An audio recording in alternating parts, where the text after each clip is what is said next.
आज की recipe spicy chicken kebab. Assalamu alaikum friends. Welcome to Simply Perfect Spices. सबसे पहले एक प्याज और हरी मिर्चें 3 से 4 जितना स्पाइसी चाहिए इस हिसाब से को चॉपर में चॉप कर लेते हैं।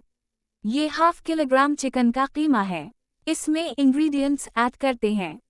अदरक लहसुन का पेस्ट 1 टेबलस्पून, चॉप्ड प्याज और हरी मिर्चें, हरा धनिया 2 से 3 टेबलस्पून चॉप्ड, गरम मसाला पाउडर आधा टीस्पून, नमक हस्बे जायका, लाल मिर्च पाउडर 1 टीस्पून, साबित धनिया पाउडर 1 टीस्पून, लेमू का रस 1 टीस्पून, अंडा 1 अदद। सबको अच्छी तरह मिक्स कर लीजिए और 1 घंटा तक मैरिनेट होने के लिए फ्रिज में रख दें।